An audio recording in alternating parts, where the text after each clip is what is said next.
Hello everyone, this is Brett from Lord Manor, aka Mortimer Jones, and I can talk about this really cool DIY pumpkin mask. Do it yourself pumpkin mask. You say to yourself, Brett, I'm not an artist. What do I do? Well, I mean, that's the cool thing about this mask. You could do whatever you want with the mask. If you didn't want to cut it, you could just leave it like this. You could fill it with foam. You could turn it into a prop. You can put big googly eyes on it and make that into your mask. If you like glitter, that's just fine. We can put some glitter on it. And, my dear old dad, he's around here somewhere. He would put glitter on the pumpkins for Halloween and glitter them up, make them look fabulous.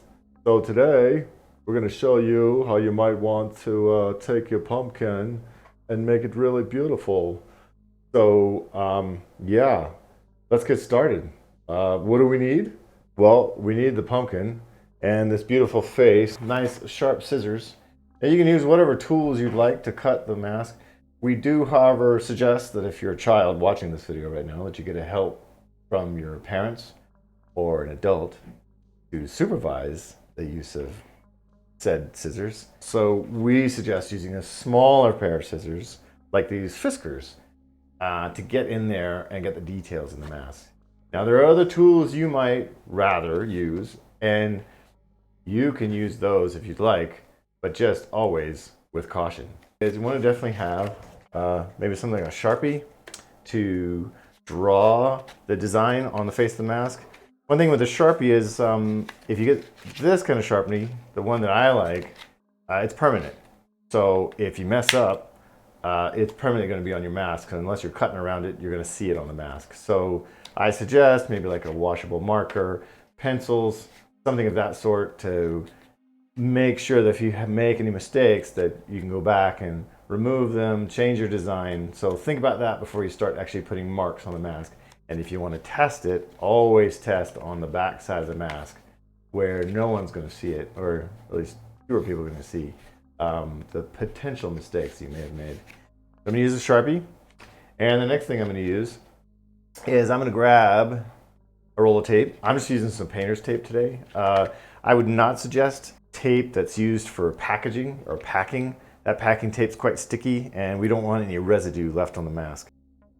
So I'm going to use the blue tape, the painter's tape, to apply our template, the stencil that I just created, onto the face of the mask, and then use that to guide me when I'm cutting it out. And also in the kit, you should have received some scrim, or like a black sheer material that you can put over the eyes that you can see through your creepy eye. Yes. So the first thing you're going to do is you're going to get a template that's going to look something like this, potentially. And then, with a little bit of magic, I've cut it out. So the first thing you want to do is cut out your template. So now, I'm going to take the template that I cut out, which I'm going to use as my stencil, and I'm going to tape it onto the face of the pumpkin. Now, something that's important to consider when you're putting the template on the face of the mask is where your eyes are going to sit. Now, when you receive the mask, it should be filled with foam on the interior, some foam blocks to help the comfort and the fit of the mask.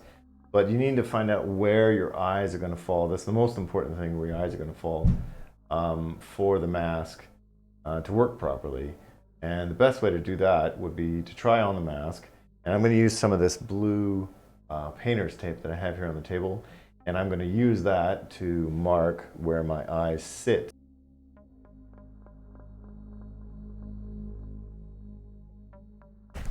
Face. I can't get it out. So this is where my eyes are going to fall, thereabouts on the mask. I want to make sure when I tape this, my stencil onto the mask, that my eyes fall in about the same spot. So I'm going to do that right now.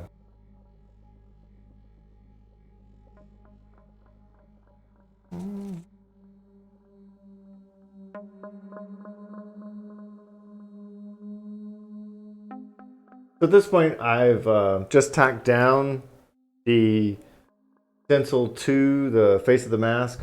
I didn't get really crazy with it. The blue tape doesn't stick that well, but you know, honestly, I don't really want it to adhere to the mask too much. I don't want to have any difficulty pulling it off.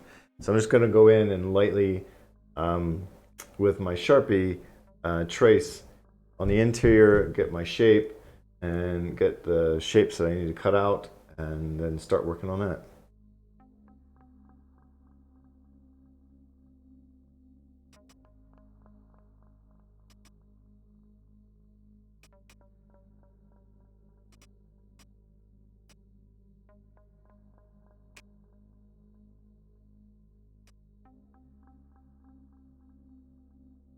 So I've gone in and I'm pretty happy with the design I've got on the face, and I went in with a Sharpie and kind of traced that out so I can have something a little bit more distinct that I can cut out. You will notice that this is, you know, this latex has a flesh tone underneath. You have to be, you know, careful, or when you cut it, you're going to cut into this latex and you're going to see this color show up. So in order to hide this, I think that's what I'm going to use, is I'm going to grab a Sharpie, a thicker Sharpie, and I mean, that's what we usually do. You can grab some latex paint if you'd like to, and then we're going to paint those edges, or color those edges so they don't stand out so much when we end up cutting the mask. And that's what I'm going to do right now, is to go ahead and cut this mask.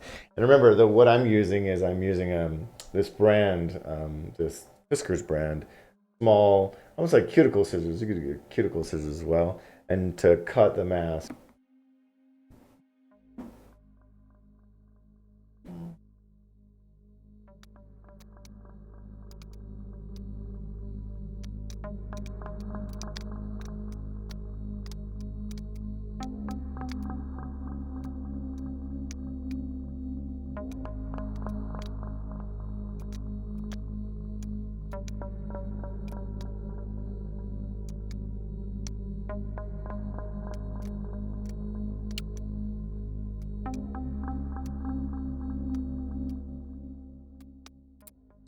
Now, I feel like I've gotten something that I'm pretty happy with.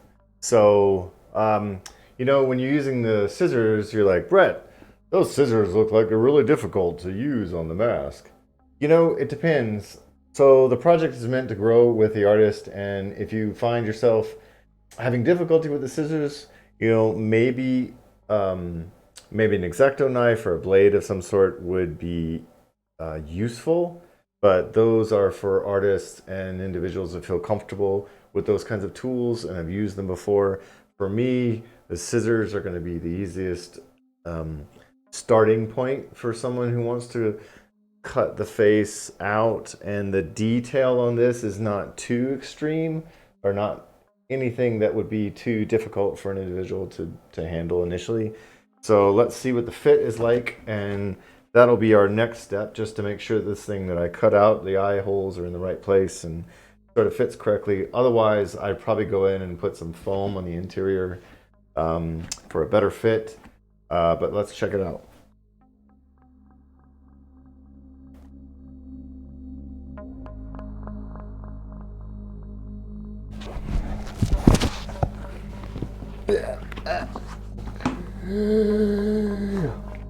Well, it looks great. I mean, it feels good, looks great. We just have to, you know, I'd probably want to go in and touch up the edges with a Sharpie, just to, you know, black out these edges you see. Edges here. I probably want to black out those edges, you know, because I'm a bit of a stickler for details. However, I can go ahead and apply the sheer fabric to the interior. And in order to do that, we're going to have to flip the mask inside out, and it's probably easiest. And then I'm going to use a low melt glue gun, because I don't want to, you know, I want to melt the latex or damage the mask. So that's how I'm going to apply the fabric. You know, I would imagine some contact cement as well could work, or would work in this instance. And that's something you might want to explore. Again, I'd probably want to do that on an inconspicuous part of the mask. See how the fabric and the glue that you're trying to use fit for your project. But for me, I'm going to use glue gun and just glue the interior of the mesh to the back of the vase.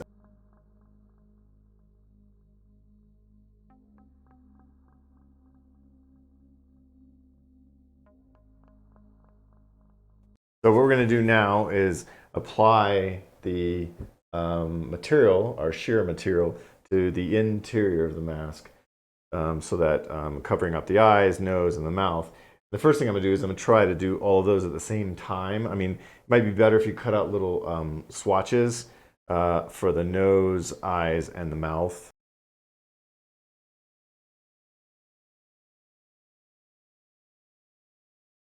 Now, if you notice, I'm just being pretty liberal with the amount of glue, with the amount of material that's left around the eye. I don't really have to be too detailed about that because, you know, honestly, no one's going to see it. It's going to be inside of the mask, so it doesn't really matter. If you make any mistakes at this point in the process, really it's just about getting that material over the eye and letting the glue do its work.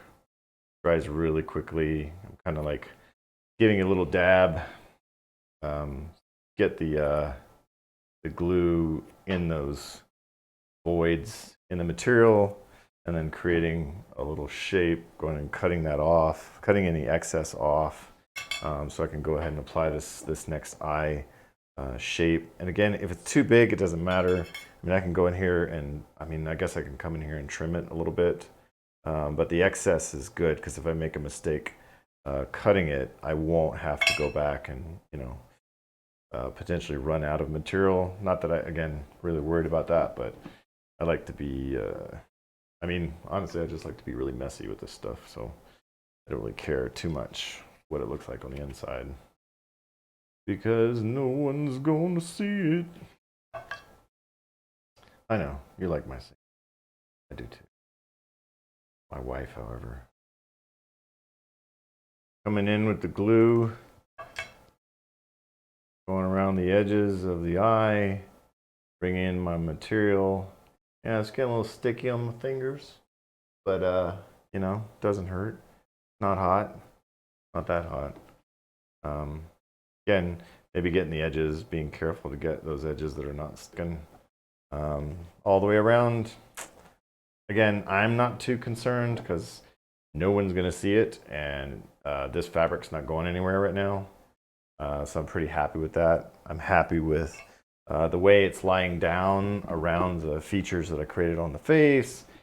You know, I think I'm not going to really worry too much about this nose. I do want to make sure this, you know, got a good shape. You probably could stuff it with something just to give it a little more shape to make it easier to work with. You know, in hindsight, that probably would have made things a little bit better for me, but you know, I'm pretty happy with the way it's turning out. The more detail you have, the more this is going to be a little bit of a chore. I mean, I would say, again, you know, there's really a chance that you don't need to put the material here on the mouth necessarily. You know, some interesting things you could do with lights on the interior of the mask. That would be another cool thing. If it was mine, I might think about some LEDs on the inside of the mask. That could be kind of cool. And in that case, you know, you wouldn't want to put material on the bottom of the mouth because you'd want that light reflecting up into the mask and out the front to get some really nice highlights on the front of the teeth. You know, I can come back in here now and start to, I can come back in here now and start to trim this if I wanted to. And if I didn't want this in my face, I can trim this off. And it looks kind of scary from the inside, but let's flip it the other way around and see what we get.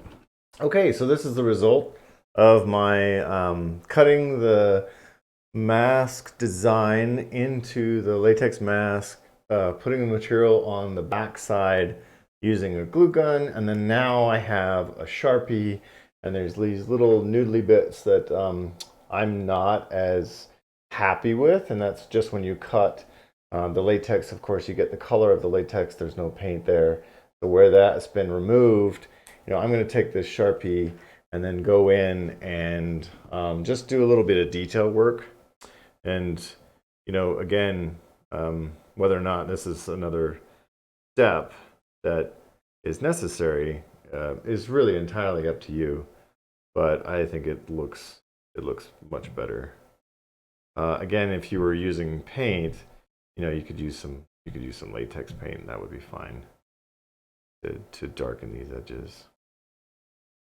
What that looks like is when you start to darken these edges, you can no longer see where the latex has been cut. So, that's recommended for some finishing work. And I mentioned before using using stencils, gluing something onto the face, using glitter, whatever you want, whatever kind of pumpkin you want. Does not have to be a traditional pumpkin mask like this. It can be whatever you'd like for your Halloween. Ultimately, you're the arbiter. You're the artist. You're the one that's going to describe what this character looks like and kind of bring him to life. So I'm going to stop and head outside. Maybe I'll take my stencils and see what I can get for some detail on the face, and we'll show you what it looks like. So I've just gone out and used my stencil on the eyes to get a little bit more interest and texture on the surface of the pumpkin. I've got some of the moss, which did not work as well, but it did give me some interesting texture on the surface of the pumpkin. I think next time, probably use something more substantial, like maybe if I go out and grab some branches that I think look cool, maybe even with the leaves still attached, I can go in and use those and work on top of those and get the shapes, the negative space that surrounds the branches and leaves, and get some interesting textures onto the mask. But I think overall, I think this was a success. This is my first go at it, honestly, and I like the results. I think it's pretty cool. I think this would be fun activity, just to kind of zone out. Honestly, we need more of this in our lives, and that's why we exist out in the world. So for those of you who don't know who we are, we're Lord Grimley's Manor. We've been around since 2005. Indeed, 2005. And we started the company, my brother and a friend. The three of us initially started the company because, we were kids and we loved Halloween. We loved everything about Halloween, and we never wanted it to end. We loved decorating our houses. We loved hanging out together, creating our own costumes, our own funky costumes, with the blood, sweat, tears, bubble gum, and glue. And we had a great time doing it, and we just never wanted to quit. So we've been around for quite a while now, and now we make our own masks and have artists like Anders, Lerche, help us to create a mask like this, create the base for the mask like this. And we just really appreciate all of the love and support from the haunt community out there, and we'd like to be around for a lot longer. So stop by the website, check out our new masks. There'll be new masks in the future coming, and we have a really great artist.